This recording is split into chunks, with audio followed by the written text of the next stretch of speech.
నమస్తే అందరికీ స్వాగతం సుస్వాగతం to YouTube channel APSC dream. ఈరోజు press information bureau government of India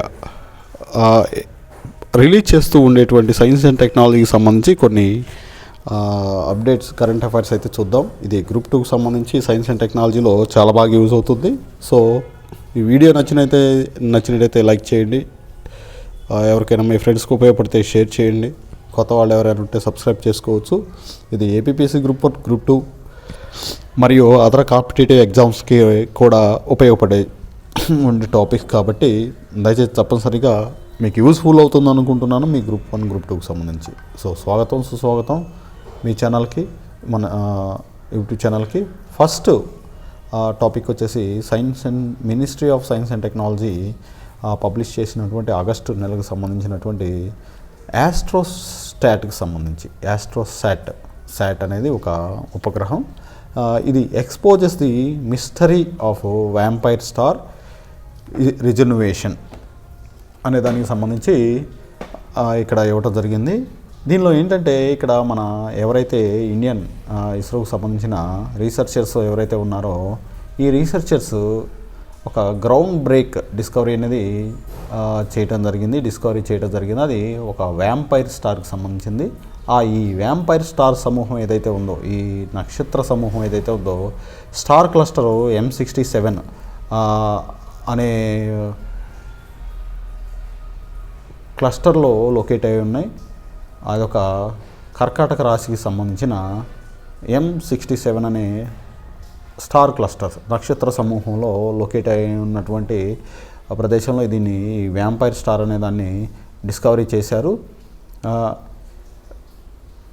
ఇక్కడ ఏంటంటే మెయిన్గా మనకి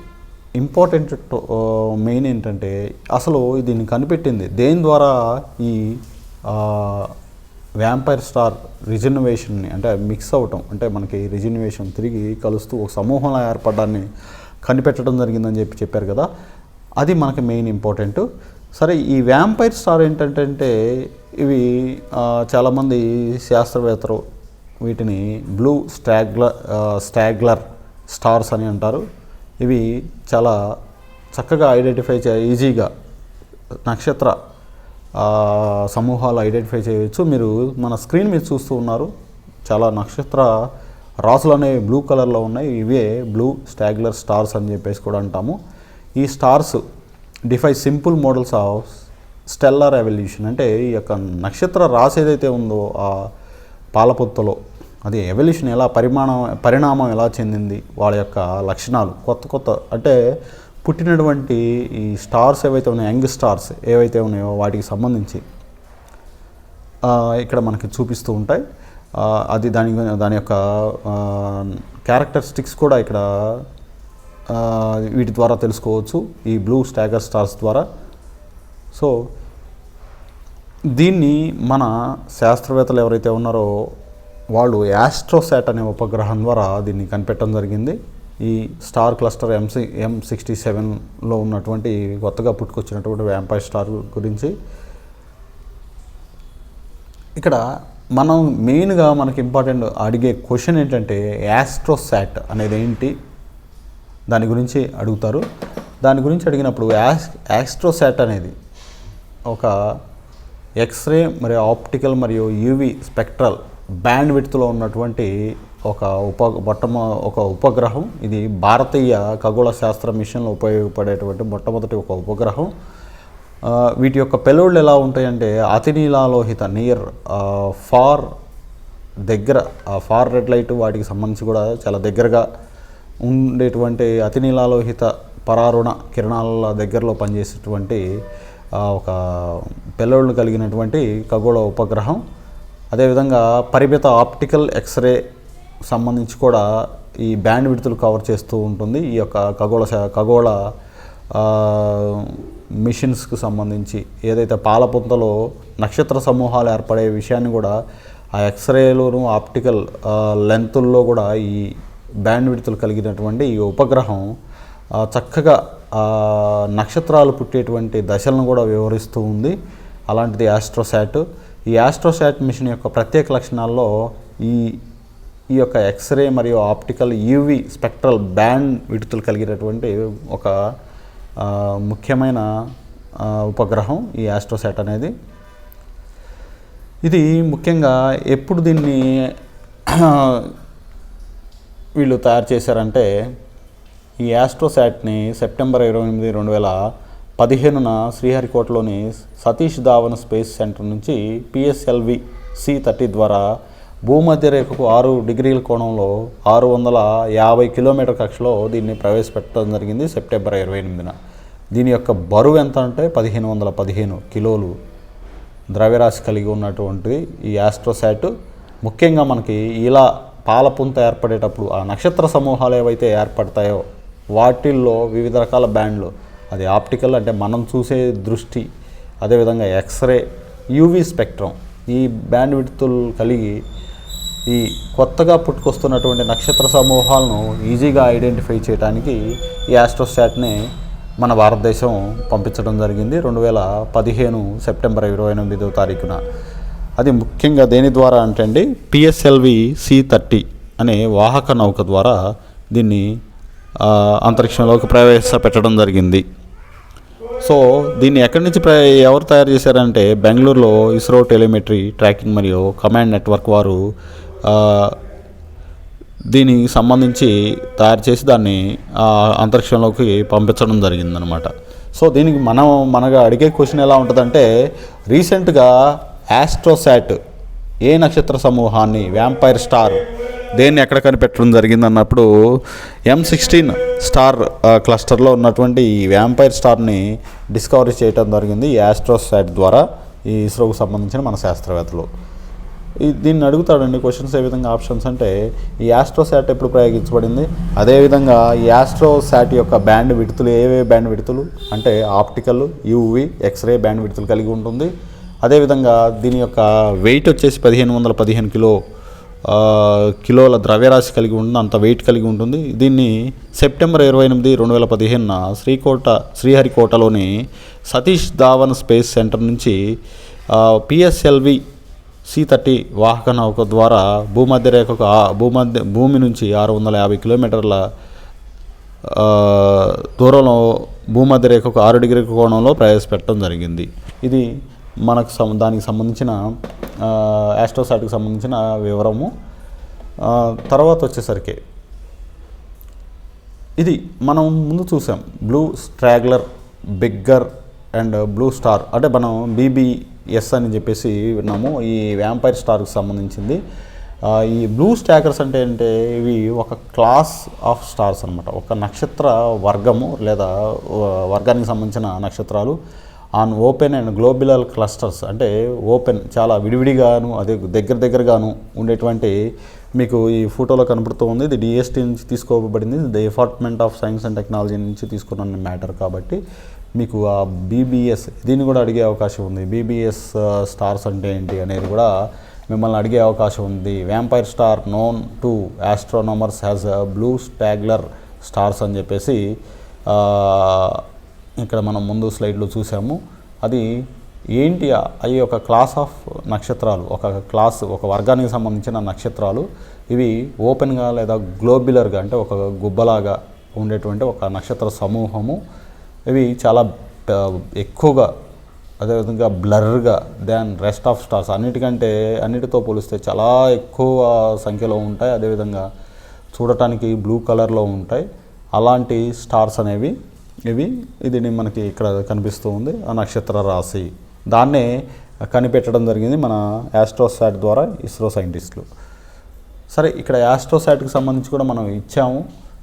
ఈ ఆస్ట్రోసాట్ అనేది చెప్పాము బ్యాండ్ విడ్తులు వచ్చేసి ఆప్టికల్ బ్యాండ్ విడ్త్ కలిగి ఉంది, యూవీ బ్యాండ్ విడ్త్ కలిగి ఉంది. ఇది ముఖ్యంగా ఆస్ట్రోసాట్ ముఖ్య ఉపయోగం ఏంటంటే అల్ట్రావైలెట్ రేంజ్లో ఇమేజింగ్ టెలిస్కోప్ అనమాట. ఇది ఒకటి ఆన్ బోర్డ్ అని అంటారు. ఇది ఒక India's first dedicated space observatory AstroSat ఉపగ్రహం అనేది. సో ఇది మనకి ముఖ్యంగా ఫస్ట్ మల్టీ వేవ్ లెంత్ అనమాట. ఆస్ట్రోసాట్ అనేది మల్టీ వేవ్ లెంత్, అంటే యూవీ చూస్తుంది, యూవీలో చూడవచ్చు, ఆప్టికల్లో చూడవచ్చు, అదేవిధంగా ఎక్స్రే దీనిలో కూడా చూడవచ్చని చెప్తూ ఉన్నాడు. అదేవిధంగా ఇస్రో ఇంకోటి ఆస్ట్రోసాట్ 2 కూడా దీనికి సక్సెసర్గా పంపించడం కూడా జరిగిందని చెప్పేసి చెప్తున్నారు. సో దీనికి సంబంధించి ఇది మనకి ఆస్ట్రోసాట్కి సంబంధించి recent scientific current affair. Second వచ్చేసరికి ఇది ఒక డిసీజెస్ సంబంధించిన కరెంట్ అఫైర్ అండి. అల్జీమర్స్ అండ్ పార్కిన్సన్ డిసీజెస్ సంబంధించి ట్రీట్మెంట్ మెథడాలజీ అనేది ఒకటి ఇన్వెంట్ చేయడం జరిగింది. Osmolyte protein interaction study can help treatments of Alzheimer's and Parkinson's diseases. ఇది ఒక ఆస్మోలైట్ అనే ఉంటుందండి మన బాడీలో. ఆస్మోలైట్ అంటే మనం చదువుకుంటాం చిన్నతనంలో ప్రోటీన్స్, అమైనో యాసిడ్స్ అని ఇలా చదువుకుంటాం, అమైనో ఆమ్లాలని, ప్రోటీన్లని ఇవి చదువుకున్నాము. అలాంటి వాటిలో అమైనో యాసిడ్ దానికి సంబంధించి మీకు ఇక్కడ చెప్పడం జరిగింది. ఆస్మోలైట్ అంటే చాలా చిన్న లో మాలిక్యులర్ వెయిట్ ఆర్గానిక్ కాంపౌండ్, ఒక ఆర్గానిక్ కాంపౌండ్, ఒక కెమికల్ కాంపౌండ్, చాలా తక్కువ బరువు కలిగినటువంటి ఒక ఆర్గానిక్ కాంపౌండ్. ఇదేం చేస్తుందంటే బయలాజికల్ ఫ్లూయిడ్స్ ఏవైతే మన బాడీలో ఉన్నటువంటి ద్రవాలు ఉంటాయో వాటిని ఇన్ఫ్లుయెన్స్ చేస్తుంది, ప్రభావం చూపిస్తుంది, అంటే బ్యాలెన్స్ చేస్తూ ఉంటుంది. ఇప్పుడు మన బ్లడ్ ఉందనుకోండి, దీని ఆస్మోలైట్స్ ఏంటంటే మన బ్లడ్ ఒక నరంలో బ్లడ్ ప్రవహిస్తూ ఉంటుంది. ఆ బయట ఉన్న కండిషన్ని, బ్లడ్లో ఉన్న కండిషన్ని బ్యాలెన్స్ చేస్తూ ఉంటాయి ఈ ఆస్మోలైట్ అనేది. ఈ ఆస్మోలైట్ ఒక క్లాస్ ఆఫ్ ఆర్గానిక్ మాలిక్యూల్స్. వీటి యొక్క సిగ్నిఫికెంట్ రోల్ ఏంటంటే ఇవి రెగ్యులేట్ చేస్తాయి ఆస్మోటిక్ ప్రెషరు, అదేవిధంగా మెయింటైనింగ్ సెల్యులర్ హోమియోస్టాసిస్, మన బాడీలో ఉన్నటువంటి పరిస్థితిని సమతులం చేస్తూ ఉంటాయి. అలాంటివి అనమాట ఇవి. పర్టికులర్గా ఎన్విరాన్మెంటల్ స్ట్రెస్ కండిషన్స్, అది ప్లాంట్స్లో కానీ, అదేవిధంగా యానిమల్స్లో కానీ, హ్యూమన్స్లో కానీ, వాటి స్ట్రెస్ కండిషన్స్ నుంచి మన బాడీని బ్యాలెన్స్ చేస్తూ ఉంటాయన్నమాట. ముఖ్యంగా ఈ ఆస్మోలైట్ మనం ఇప్పుడు చూస్తున్న రీజన్ ఏంటంటే ప్రోటీన్కి సంబంధించి, అది ముఖ్యంగా అల్జీమర్స్ మరియు పార్కిన్సన్స్ డిసీజ్కి సంబంధించి ప్రోటీన్ ఇంట్రాక్షన్స్ని స్టడీ చేయడానికి ఆస్మోలైట్స్ ఉపయోగపడతాయని చెప్పేసి చెప్పడం జరిగింది. ముఖ్యమైన కామన్ ఆస్మోలైట్స్ అనేవి మనం ఇక్కడ హైలైట్ చేయడం జరిగింది. అవి amino acids, sugars and polyols, methyl amine, methyl sulfonium compounds మరియు యూరియా. ఇవన్నీ ఒక కామన్ ఆస్మోలైట్స్. ఇవి బాడీ యొక్క కండిషన్ని సమతులనం చేస్తూ ఉంటాయి, ఎలాంటి స్ట్రెస్కి లోన్ కాకుండా. వీటిలో ఏదైనా ప్రాబ్లం వచ్చినప్పుడు మాత్రం డిజార్డర్స్ అనేవి వస్తాయి, రోగాలు వస్తాయి. అలాంటిదే ఇప్పుడు ఈ యొక్క మనం చూడబోయేటువంటి అల్జీమర్స్ మరియు ఈ యొక్క పార్కిన్సన్ డిసీజెస్. మనం పార్కిన్సన్ డిసీజెస్ అంటే న్యూరాన్ మోటార్ డిసీజెస్ అని మనం విన్నాం. స్టీఫెన్ హాకింగ్ గారికి వచ్చినటువంటి ఒక డిసీజ్ ఇది కూడా. సరే, ఈ ఆస్మోలైట్కి వచ్చేసాం. అసలు మనం తీసుకున్న ఉద్దేశం ఏంటి అనేది చూస్తే, osmolyte protein interaction study can help treatments of Alzheimer's and Parkinson's disease. వీటిలో ఈ ఆస్మోలైట్ యొక్క ప్రోటీన్ ఇంటరాక్షన్ అనేది ఏ విధంగా ఉపయోగపడుతుంది దాన్ని స్టడీ చేయడంలో, ప్రోటీన్ ఇంటరాక్షన్స్లో. ఈ ఆస్మోలైట్ అనేది ప్రోటీన్ ఇంటరాక్షన్స్ని డీనేచర్ అంటే బాగా విడివిడిగా ఉన్నటువంటి ప్రోటీన్స్ని కలిపేస్తుంది, స్టెబిలైజ్ చేసేసి ఒక ప్రోటీన్గా ఉంచుతుంది. అలాంటి ప్రోటీన్స్ ఏవైతే డిజార్డర్డ్ ప్రోటీన్స్ ఏవైతే ఉన్నాయో అల్జీమర్స్ డిసీజ్కి సంబంధించి, పార్కిన్సన్ డిసీజ్కి సంబంధించి, వీటి యొక్క ట్రీట్మెంట్కి సంబంధించి ఈ ప్రోటీన్ ఇంటరాక్షన్స్ ఏవైతే వాటిని మెయింటైన్ చేయడానికి, వాటి స్ట్రక్చర్ మెయింటైన్ చేయడానికి, వాటి యొక్క ఫంక్షన్ని మెయింటైన్ చేయడానికి ఈ స్ట్రెస్ కండిషన్స్లో ఈ యొక్క ఆస్మోలైట్స్ అనేవి ఉపయోగపడతాయి అనేది దాని గురించి స్టడీ చేయడం జరిగింది. ముఖ్యంగా ఎవరు దీనికి సంబంధించి స్టడీ చేశారంటే Bose national centre for basic science, ఇది ఒక అటానమస్ ఇన్స్టిట్యూట్, డిఎస్టీకి సంబంధించి. ఈ టెక్నిక్ని వీళ్ళు అభివృద్ధి పరిచారు. ఆ టెక్నిక్ ఏంటంటే technique called covalent magnetic tweezers to observe how individual protein molecules fold and unfold under different conditions.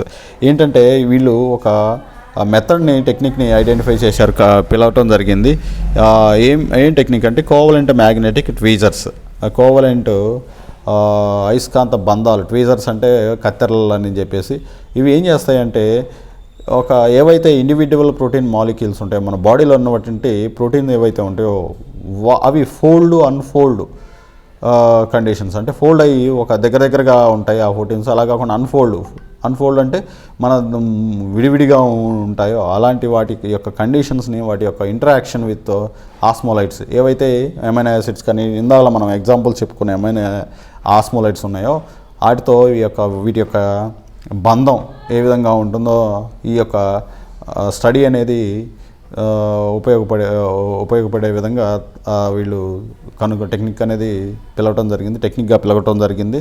సరే, ఈ టెక్నిక్లో ముఖ్యంగా TMAO అనేది TMAO అండ్ టెహ్రలోజ్ అనేవి ముఖ్యంగా 2 ఆస్మోలైట్స్ను ఉపయోగించారు.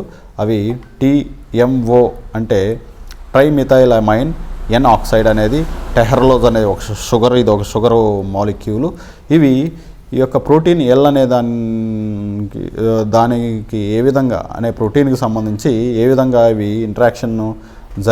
ఇంట్రాక్షన్స్ ఏర్పాటు చేశాయి, అదేవిధంగా ఫోల్డ్ అన్ఫోల్డ్ కండిషన్స్ ఎలా ఉన్నాయి అనేది కూడా వీళ్ళు ఐడెంటిఫై చేయడం జరిగింది. ముఖ్యంగా మనం ఈ అల్జీమర్స్ డిసీజ్ అదేవిధంగా పార్కిన్సన్ డిసీజెస్ గురించి, ఈ ఆస్మోలైట్ గురించి మనం చెప్పుకున్నాము. కానీ ఈ డిసీజెస్ మనకి మెయిన్గా ఏంటనేది తెలియాలి. అల్జీమర్స్ డిసీజ్ అనేది ఒక మతిమరుపు వ్యాధి అంటాం మనం. ముఖ్యంగా ఈ యొక్క డీజనరేటివ్ డిసీజ్, ఒక నరాలకు సంబంధించి, బ్రెయిన్లో ఉన్నటువంటి నరాలకు సంబంధించిన ఒక డిసీజ్. ఇది ఏంటంటే చిన్నగా స్టార్ట్ అయ్యి, మతిమరుపు అనేది స్లోగా స్టార్ట్ అయ్యి ఆటోమేటిక్గా ప్రోగ్రెసివ్గా చాలా తీవ్రంగా తయారవుతుంది. 60 నుంచి 70% కేసెస్ డెమ్నీషియా, పూర్తిగా మతిమరుపు అనేది మనకి ఇదవుతుంది. చిన్నది కూడా జ్ఞప్తి పెట్టుకోలేము. ఎర్లీ సిమ్టమ్ ఇది చాలా తొందరగా మనం గమనించవలసిన సిమ్టమ్ ఏమిటంటే difficulty in remembering recent events. ఏదైనా రీసెంట్గా కొద్ది టైంలో జరిగిన ఈవెంట్స్ని కూడా మనం గుర్తుపెట్టుకోలేము. అలాంటి డిసీజ్ అనమాట. ముఖ్యంగా ఈ సిమ్టమ్స్ ఎలా ఉంటాయంటే problem with language, disorientation including easily getting lost, ఆటోమేటిక్గా ఏదైనా అన్ని లాంగ్వేజ్ కూడా మర్చిపోతూ ఉంటాము. మూడ్ స్వింగ్స్, అదే మూడు అనేది మారిపోతూ ఉంటుంది. Loss of motivation, self neglect, ఆటోమేటిక్గా దాని మీద నెప్త్ అనేది ఉండదు, జ్ఞాపక శక్తి అనేది ఉండదు, వాటి మీద వదిలేస్తాము. బిహేవియర్, స్వభావం అనేది మారిపోతూ ఉంటుంది. ఈ కండిషన్ ఉన్నటువంటి వ్యక్తి చాలా తీవ్ర స్థాయిలో మర్చిపోవడం జరుగుతుంది. ఎవరు ఇంట్లో వాళ్ళని కూడా మర్చిపోయే కండిషన్ ఉంటుంది. అదేవిధంగా కామన్గా గ్రాడ్యువల్లీ ఉండే కొద్దీ ఈ యొక్క బాడీ యొక్క కండిషన్ కూడా తగ్గిపోతూ ఉంటుంది. లాస్ట్కి ఫైనల్గా తీవ్రమైన స్టేజ్ అంటే డెత్ అనేది కూడా ఉంటుందన్నమాట. ఇది అల్జీమర్స్కి సంబంధించి. అల్జీమర్స్ అనేది ఒక జ్ఞాపశక్తి లేనటువంటి మన గజని ఎవరైతే ఉన్నారో, గజని మీరు మూవీ చూసే ఉంటారు, అతనికి జ్ఞాపశక్తి అనేది పోయింది, అతను గుర్తుపెట్టుకోవడం ఎలా ఉంటుందో అలాంటి టైప్ కండిషన్స్లోనే ఉంటాయి. లాస్ట్కి కూడా ఇది అల్జీమర్స్ డిసీజ్ డెత్కి కూడా కాజ్ అయ్యే అవకాశం ఉంటుంది.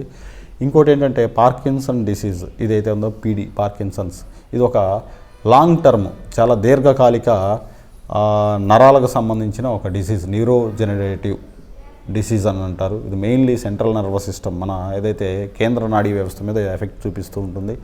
Both motor and non motor system of body, మన కండరాల కదలికలకు సంబంధించి కూడా ఇది ఎక్కువగా చూపించేటువంటి డిసీజు. ఇది ముఖ్యంగా మనం చూస్తూనే ఉన్నాం ఇక్కడ. ఎటువంటి స్టీఫెన్ హాకింగ్ అలాంటి డిసీజ్తోనే అతను ఎఫెక్ట్ అయ్యి లాస్ట్కి ఒక గొప్ప సైంటిస్టు.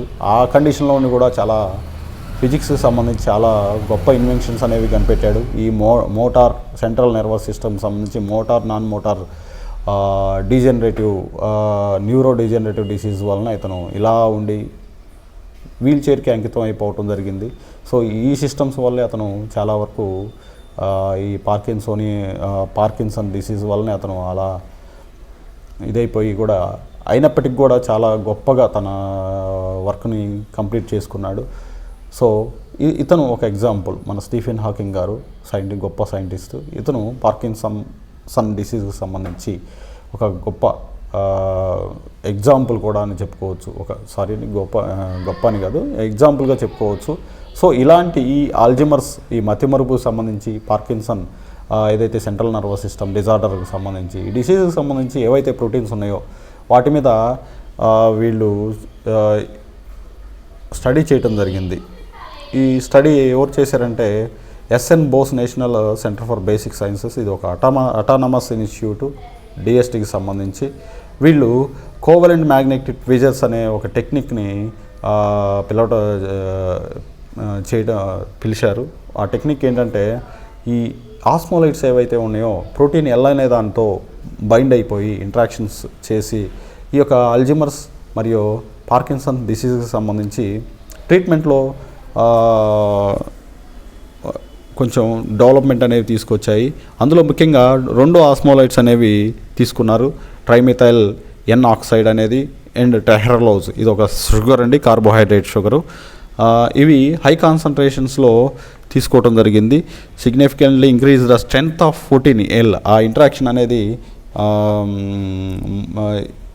పెరిగింది. అదేవిధంగా అన్ఫోల్డింగ్ అంటే విడిగా ఉండకుండా ఇంటరాక్షన్స్ బైండ్ అయిపోయి ఆ ప్రోటీన్ అనేది చక్కగా ఇదవటానికి జరిగిందని చెప్పేసి ఇక్కడ కూడా చెప్పడం జరిగింది. టెహర్లోజ్ ఇంకోటి, ఇది stabilize the unfolding state of protein, unfold స్టేట్ని ఫోల్డ్ స్టేట్లో ఉండేటట్టు చేసింది ఈ టెహర్లోజ్ కార్బోహైడ్రేట్ షుగరు ఒక ఆస్మోలేట్గా పనిచేస్తూ.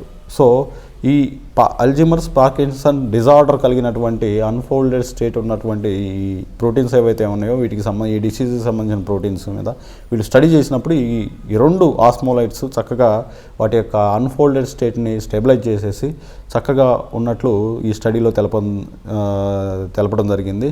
వీటిని ఆ స్టడీ టెక్నిక్ని వీళ్ళు ఏమని పిలిచారంటే కోవలెంట్ మ్యాగ్నెటిక్ ట్విజర్స్ అని పిలవడం జరిగింది. ఇది ఒక ఇంపార్టెంట్ బ్రేక్ త్రూ. ఇది సైన్స్ అండ్ టెక్నాలజీకి సంబంధించి కూడా మనకు క్వశ్చన్ అడిగే అవకాశం ఉంది. సో గుర్తుపెట్టుకోగలరు, ఇది మీకు ఉపయోగపడే అవకాశం ఉంది.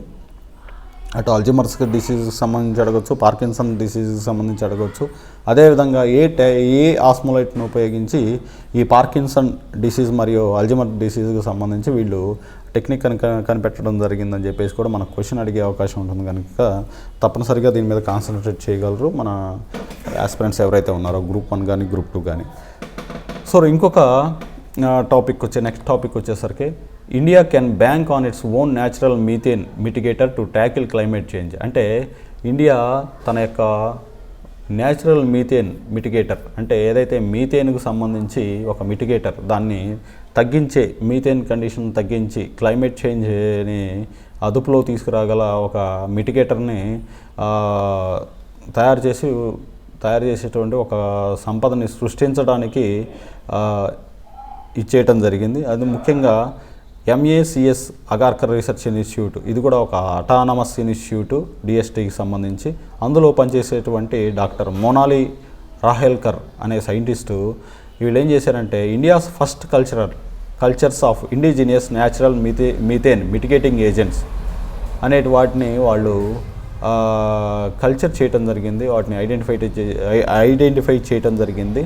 ఎక్కడి నుంచి అంటే వెస్ట్రన్ ఇండియాలో ఉన్నటువంటి రైస్ ఫీల్డ్స్ ఏవైతే ఉన్నాయో రైస్ ఫీల్డ్స్ వెట్లాండ్స్, ఏదైతే రైస్ అయిపోయిన తర్వాత రైస్ ఫీల్డ్స్లో ఈ వెట్లాండ్స్లో ఈ యొక్క ఆర్గానిజం ఏదైతే ఉందో నేచురల్ మీథేన్ ప్రొడ్యూస్ చేసేటువంటి ఏజెంట్ని ఐడెంటిఫై చేయడం జరిగింది.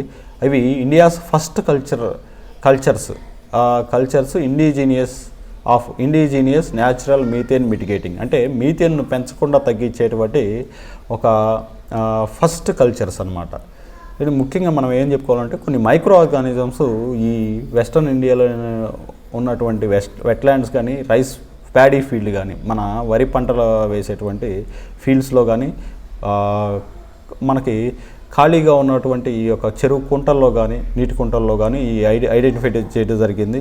అందులో ముఖ్యంగా డాక్టర్ మనాలి రాహెల్కర్ ఈమె MACS Agarkar research institute DST autonomous institute నుంచి వీళ్ళు ఐడెంటిఫై చేయడం జరిగింది. ఈ టీము వీటిని ఐసోలేట్ చేసి వీటిని కల్చర్ చేశారు. ఇవి ఒక మిథనోట్రాప్ ఆర్గానిజమ్స్, అంటే మిథనోట్రాప్ అంటే మీథేన్ తీసుకొని అవి ఆ మీథేన్ని కన్వర్ట్ చేసేస్తాయి. ఈ ఆర్గానిజం ఈ మిథనోట్రాప్స్ అనేవి రైస్ ఫీల్డ్స్లోను మరియు వెట్లాండ్స్లో ఐడెంటిఫై చేయడం జరిగింది. కాబట్టి వాటిని ఆ ఆర్గానిజం పేరు వచ్చేసరికి మెథైల్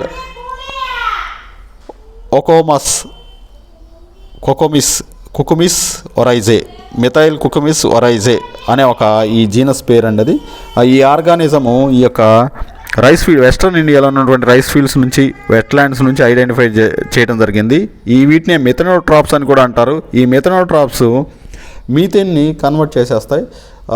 ఏదైతే అట్మాస్ఫియర్లో ఉన్నటువంటి మీథేన్ని కానీ, అదేవిధంగా వెట్లాండ్స్లో కానీ వీటిలో కానీ ఉండేటువంటి మీథేన్ కన్వర్ట్ చేసేసి మనకి క్లైమేట్కి హార్మ్ఫుల్ లేకుండా చేస్తాయన్నమాట. అలాంటి స్పీసీస్ అది మనకు అడిగే అవకాశం ఉంది. డిఎస్టీ ఇన్స్టిట్యూట్కి సంబంధించి రీసెంట్గా ఎక్కడ నుంచి ఐసోలేట్ చేయడం జరిగింది, ఆర్గానిజం గురించి అడిగే అవకాశం ఉంది కాబట్టి గుర్తుపెట్టుకోండి. ఈ మెథనోట్రాప్స్ ఏంటంటే సమ్టైమ్స్ కాల్డ్ మెథనోఫైల్స్ అని కూడా అంటారు. ఇవి ఒక బ్యాక్టీరియా.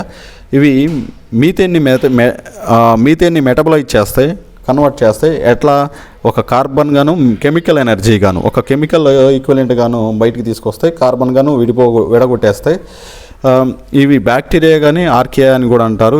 ఇవి గాలి ఉన్న ప్రదేశాల్లోనూ గాలి లేని ప్రదేశాల్లో కూడా పెరుగుతాయి. ముఖ్యంగా సింగిల్ కార్బన్ కాంపౌండ్ మీద ఇవి బతుకుతాయి అన్నమాట. అంటే రైస్ ఫీల్డ్లో ఉన్నటువంటి ఈ యొక్క రైస్ కొన్ని కాంపౌండ్స్ ఉంటాయి, వాటిలో నుంచి తీసుకుంటూ ఉంటాయి.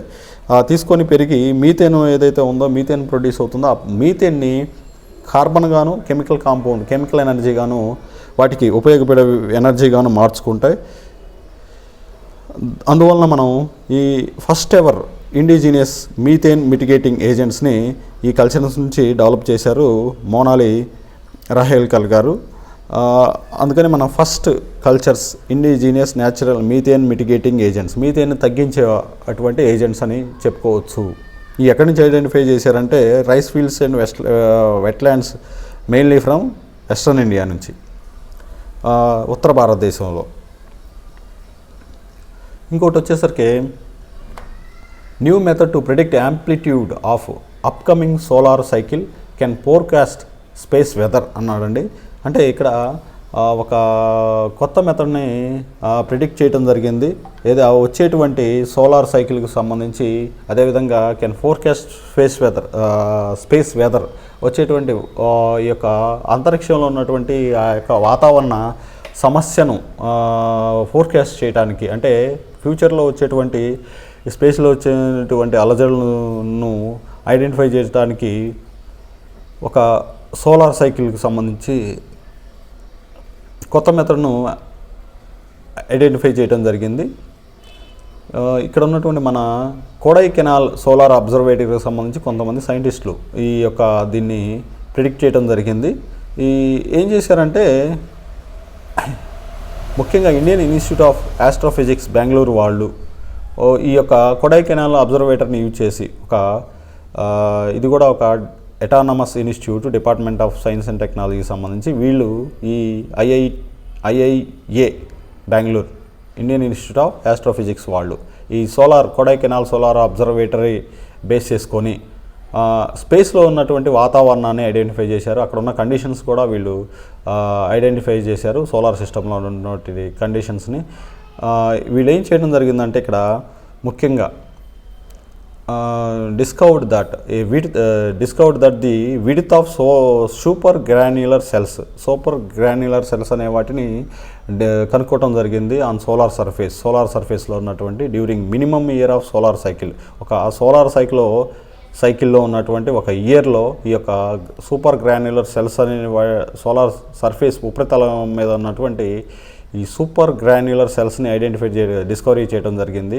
ఇవి ఎలా ఉన్నాయంటే number of sunspots seen during subsequent solar cycle maximum. ఏదైతే ఈ యొక్క సోలార్ సైకిల్లో సన్ స్పాట్స్ అనేది ఈ సోలార్ సైకిల్ జరిగేటటువంటి టైంలో కొన్ని నెంబర్ ఆఫ్ సన్ స్పాట్స్ని ఐడెంటిఫై చేయడం జరిగింది.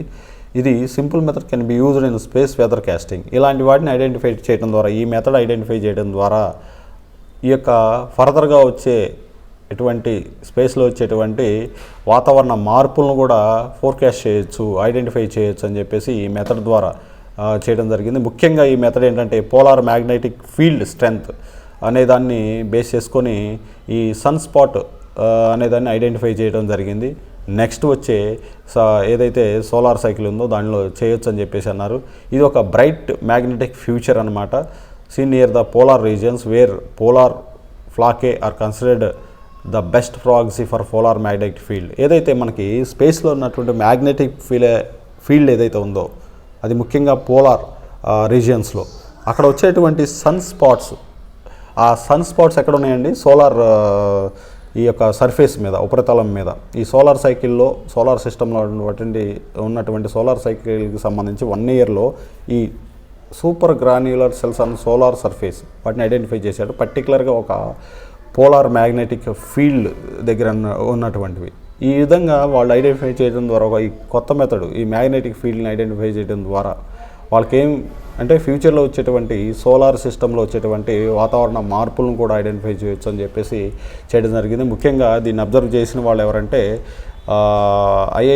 ఐఐఏ బెంగళూరు వాళ్ళు, ఇండియన్ ఇన్స్టిట్యూట్ ఆఫ్ ఆస్ట్రోఫిజిక్స్, వీళ్ళు కొడైకెనాల్ సోలార్ అబ్జర్వేటరీ సిస్టమ్ ద్వారా దీన్ని ఐడెంటిఫై చేశారు. ఇక్కడ మీరు చూడొచ్చు, ఇక్కడ సోలార్ సిస్టమ్ సంబంధించి మీకు బ్లాక్లో ఉన్నటువంటి సోలార్ మీద స్పాట్స్ అక్కడక్కడ కనపడుతూ ఉన్నాయి. దాన్ని బేస్ చేసుకొని అక్కడ ఉన్నటువంటి మ్యాగ్నెటిక్ ఫీల్డ్ బేస్ చేసుకొని వీళ్ళు ఈ solar observatory, Kodaikanal solar observatory ద్వారా అక్కడ ఉన్న సర్ఫేస్ మీద ఉన్నటువంటి సూపర్ గ్రాన్యులర్స్ని లేదా సన్ స్పాట్స్ని వీళ్ళు ఐడెంటిఫై చేయటం ద్వారా ఫ్యూచర్లో వచ్చేటువంటి సోలార్ సిస్టంలో ఏమైనా మార్పులు చేర్పులు జరుగుతాయా లేదా అనేది కూడా ఐడెంటిఫై చేయొచ్చు అని చెప్పేసి చెప్పడం జరిగింది. IIT Indian institute of astrophysics వారు, బెంగళూరు వారు. సో ఇవి మీకు ఉపయోగపడతాయంటే తప్పనిసరిగా షేర్ చేయండి. అదేవిధంగా మీకు దీని నుంచి క్వశ్చన్స్ కూడా మీరు తయారు చేసుకోవచ్చు. మీకు నచ్చితే లైక్ చేయండి తప్పనిసరిగా. అదేవిధంగా మీ ఫ్రెండ్స్కి ఉపయోగపడితే షేర్ చేయండి. Thank you. ఇంకొక వీడియోతో మీ ముందుకు వస్తాను. దయచేసి క్షమించండి, చాలా రోజులు బట్టి వీడియోలు చేయట్లేదు. సో మీకు ఈ వీడియోస్ అందిస్తాను. సైన్స్ అండ్ టెక్నాలజీకి సంబంధించి ఇతర రిలేటెడ్ వీడియోస్ కూడా మీ ముందుకు తీసుకొచ్చే విధంగా నేను ట్రై చేస్తాను. So thank you. Signing off.